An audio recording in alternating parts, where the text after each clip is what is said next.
Bonjour les amis, on se retrouve pour notre capsule hebdomadaire, voir des énergies générales et sentimentales.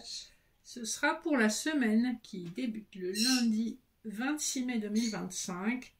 Je vous rappelle que c'est un tirage général au niveau des énergies générales et des énergies sentimentales et que c'est intemporel. Même si vous tombez dessus à un autre moment qu'à la date de la publication, même si c'est longtemps après, c'est qu'il y a probablement un message que vous devez recevoir. Si rien ne vous parle, eh bien, écoutez, c'est qu'il n'y a pas de message pour vous et vous pourrez probablement trouver une autre vidéo. Il y en a plein sur YouTube. Avant de poursuivre, merci de liker, partager, mettre un commentaire si vous le souhaitez. Ça aide à la visibilité sur YouTube. Et vous avez mes coordonnées de contact si vous souhaitez une guidance privée, un soin, médecine chinoise, hypnose, laoshi ou une guidance, une lecture des annales akashiques ou un accompagnement pour le deuil ou les ruptures amoureuses. Voilà. L'introduction étant faite, on va faire des couplets avec le Béline de Gabriel Sanchez et le Rider-Waite pour le général, l'oracle de l'énergie, le petit Lenormand étendu pour le général, pour le sentimental. On va commencer avec les énergies de la triade pour voir un petit peu spirituellement ce qui vient vers vous. Et enfin, pour les messages annexes, je vous invite à faire un choix entre 3 possibilités. En 1, la labradorite, en 2, un lotus de cristal, et en 3, un cristal de roche, issu du jeu que je vais publier sous peu, le message intuitif des cartes, qui est un oracle entièrement fait à la main, aquarelle, et qui sera publié d'ici mi à fin juin, en précommande sur cette chaîne. Voilà, je crois que vous savez tout, et on va y aller. On va voir ce que l'oracle de la triade a à nous dire pour ce jour. Et j'ai une carte qui est tombée par terre. C'est la carte du pardon. Donc, il y a soit une énergie de pardon autour de vous, quelqu'un qui veut vous exprimer son pardon. En d'autres decks, on a le message, donc vous avez une information qui vous arrive par écrit. Il y aura beaucoup d'échanges et c'est sous haute protection. Après une longue période de silence, on voit, puisque vous avez la carte du silence, c'est quelque chose qui va être initié, je pense, dans les 3 mois, en tout cas au plus tard au mois de juin, et qui sera pleinement actif sur l'été, hein, de ce que je peux en voir. Donc, en tout cas, soit quelqu'un vous demande pardon, soit vous pardonnez à quelqu'un, soit vous vous pardonnez à vous-même, ou les deux. Il y a vraiment un travail de pardon très très spirituel. Alors, sur le général, Rider-Waite, d'autres decks, on a la justice, on a l'huile de bâton, et on a le 3 de bâton. On a le 4 d'épée derrière, donc on voit qu'après une période de repos, d'attente, puisque vous êtes avec le 3 de bâton un petit peu dans la projection, il y a un message qui vous rend justice qui arrive. Ça peut être la justice des hommes, comme ça peut être la justice divine. En tout cas, on vous rend justice et il y a de la communication, puisqu'on a du bleu aussi. Avec le chakra de la gorge, on va s'exprimer. Ça rejoint bien l'idée du pardon. En d'autres decks du Béline, nous avons la renommée, les pourparlers. Donc je pense qu'on a encore l'étoile de l'homme, la sagesse. Donc un masculin ou une énergie masculine a enfin atteint un certain niveau de paresse, de sagesse, de paresse peut-être aussi, on ne sait pas, pour venir discuter avec vous.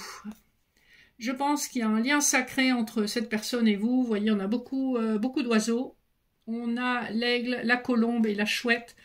Et sur les pourparlers, on a les corbeaux, donc on est dans une énergie un petit peu plus de discussion animée, on va dire, mais en tout cas avec la renommée, vous pouvez être sûr que quelque chose de positif arrive vers vous. Premier couplet, on a l'infortune et le diable. C'est comme si pendant longtemps, on avait été sous une emprise qui concerne tout ce qui est addiction, qui peut concerner l'argent, comme qui peut concerner les substances, qui peut concerner le sexe, qui peut concerner tout ce qui est addictif et excessif. On voit que soit vous, soit une autre personne avez été dans ces énergies-là et que ça vous a apporté en quelque sorte beaucoup de désillusions, beaucoup de malheur, beaucoup de tristesse.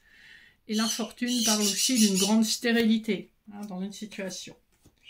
Couplet numéro 2, on a l'argent et le magicien. Donc on nous parle, en tout cas sur le plan matériel, financier, professionnel, d'un renouveau qui amène de l'abondance matérielle et financière.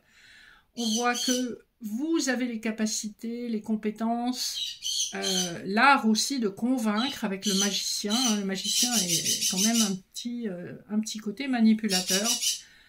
Beaucoup d'outils aussi pour arriver à vos fins. Et donc, on vous annonce une abondance vraiment nette. Dernier couplet, on a le départ et le monde. Donc, il est question de laisser derrière soi un cycle de vie pour entamer un nouveau cycle de vie qui va être une clôture, qui va permettre un épanouissement total. Hein. Le monde, c'est la dernière carte du tarot.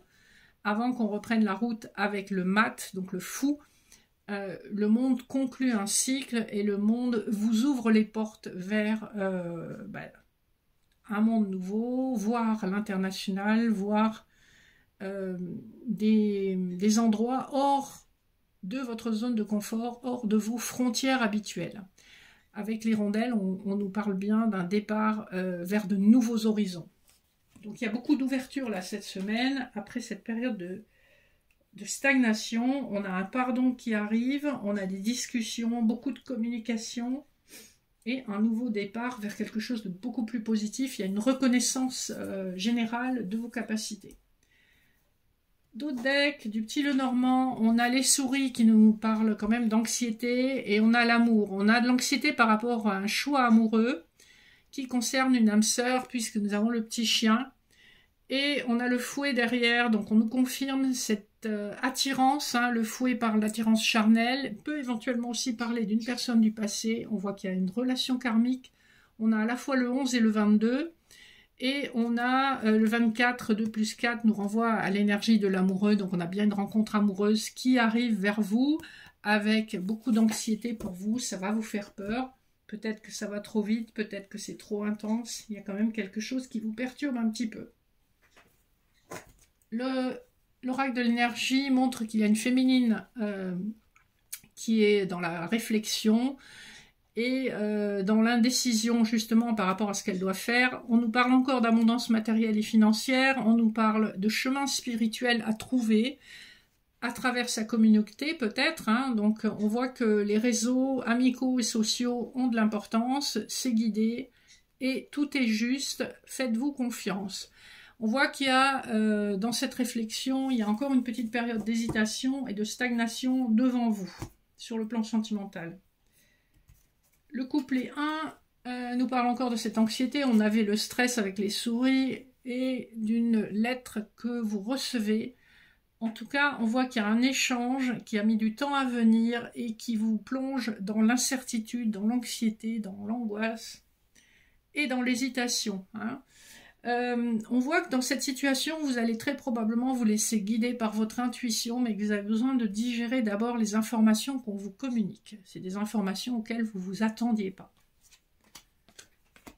Deuxième couplet, on a la tempête, avis de tempête et l'anneau. Donc ici, l'avis de tempête, c'est pas destructeur dans le sens qu'on peut imaginer, mais on nous annonce quand même avec cette offre d'engagement, hein, l'anneau est une offre d'engagement, pardon, on nous annonce quand même un changement radical qui va vraiment bouleverser votre vie.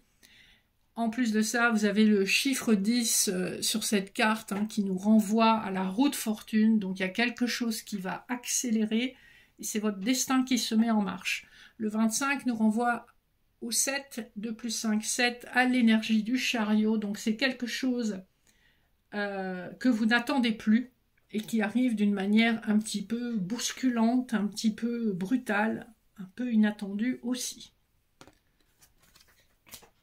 Enfin, le dernier couplet pour cette semaine, on a l'ange de la force et la faux.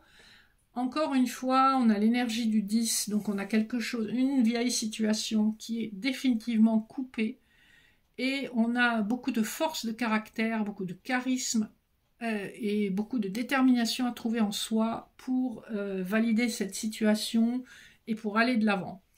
Donc c'est très positif, on laisse derrière soi l'ancien pour récolter le nouveau et pour pouvoir en faire quelque chose. La faume évoque également la période de l'automne, donc je pense que c'est quelque chose qui va être entamé dans les prochaines semaines et qui va véritablement se concrétiser, se matérialiser sur les mois d'automne, à l'époque où on récolte les blés. Voilà. Donc sur le plan sentimental, on voit que ça bouge. D'une manière générale, les énergies sont quand même assez remuantes. On voit qu'on va de l'avant, que ça a stagné longtemps, qu'il y a encore une petite période d'hésitation qui n'est pas trop longue, mais qu'en plein été, ça va vraiment être, ça va être bouleversant. Il y aura énormément de changements sur l'été, hein, entériné en octobre, en automne et en octobre, je pense, au plus tard. Alors, je vous laisse réfléchir à votre choix pour les messages annexes. Le 1, la labradorite, le 2, le lotus de cristal, le 3, le cristal de roche. Et je vais tout de suite vous communiquer les messages de la labradorite. Et c'est le message de l'ange. Donc l'ange, c'est le chiffre 49. On est sur la fin de l'année. Je vais vous communiquer les informations liées à cette carte. L'ange représente votre ange gardien, la protection dont vous bénéficiez, la bienveillance, la clarté, l'intuition, la connexion à votre soi divin, votre paix intérieure et votre lumière intérieure. C'est un peu ce qu'on a vu dans le jeu, il y a besoin de se connecter à son intuition pour prendre la bonne décision. Voilà, faites-vous confiance, amenez la paix à l'intérieur de vous et vous aurez la bonne décision. Les organes concernés sont la tête, le cerveau, la glande pituitaire, le chakra couronne, hein, qui est le chakra qui vous relie directement au divin, et le chakra du cœur, qui sert d'intermédiaire entre le divin et le terrestre. Donc voilà pour le message de la carte numéro 1. La carte numéro 2, alors, il s'agit de la marguerite. C'est rigolo parce que j'en ai cueilli ce matin. Alors, la marguerite, c'est la 32. On vous parle de tendresse, de simplicité, d'authenticité, d'humilité. Et vous avez aussi avec cette carte la protection des élémentaux. On vous conseille et on sait que vous êtes capable d'adaptabilité, de douceur, d'un amour tendre. Il s'agit d'amitié, de fraternité. Et l'organe concerné, c'est le troisième œil, la thyroïde et le système lymphatique. Vous voyez comment ça vous parle selon votre situation. Et enfin, la carte numéro 3 nous parle de l'étoile de mer. C'est le chiffre 34. L'étoile de mer, c'est une carte qui parle de guérison par l'eau de mer, par l'eau du ciel ou par l'eau de rivière. Donc c'est là où l'eau vous permet de vous purifier, de vous guérir. Il s'agit d'une puissance invisible et purificatrice, d'une protection contre la magie. Les organes concernés sont les pieds, la vessie, les reins, puisque l'eau est reliée, en médecine chinoise, l'eau est reliée à la vessie et aux reins. Voilà vos petits messages. N'hésitez pas à me contacter si vous voulez des informations supplémentaires. Je vous souhaite une super semaine et je vous remercie de votre fidélité. Je vous fais de gros bisous. À bientôt.